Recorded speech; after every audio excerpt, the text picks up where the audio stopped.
पश्चिम ही मावळतीची दिशा आहे. पहा, मावळती म्हणजे अंधाराची दिशा आहे. आणि या दिशेचा ग्रह आहे शनी महाराज. शनी महाराज सूर्य मावळल्यानंतर, जरी ते सूर्यपुत्र असले तरी सूर्य मावळल्यानंतर त्यांचा प्रभाव दाखवायला सुरुवात करतात. पहा, आणि इथला देवता, दिशांची देवता ही वरुण आहे. आणि ती मृग आणि मगरावर बसलेल्या वाहनांवर ती आरूढ झालेली आहे.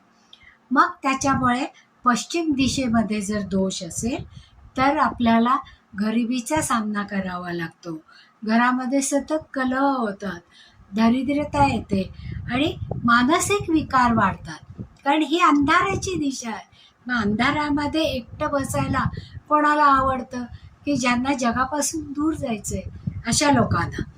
आणि इथे शनी महाराज असल्यामुळे प्रत्येक गोष्टीला विलंब हा लागतोच. पहा, आणि तो विलंब टाळण्यासाठी आपण जर तिथे पाश आणि कवळ याची जर स्थापना केली, कारण वरुण हा त्याच्याकडे पर्जन्य पास आहे. पहा, आणि तो पाश जो आहे ते कमळ किंवा पाश याचे चित्र जर तांब्यावर कोरून आपण पश्चिम दिशेला लावलं तर त्या देवतेचा आशीर्वाद आपण घेतो.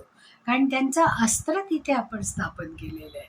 म्हणजे त्यांच्यापासून असणारं भय हे दूर करतो. पहा, आणि तिथे असणारे दोष हे दूर केले जातात.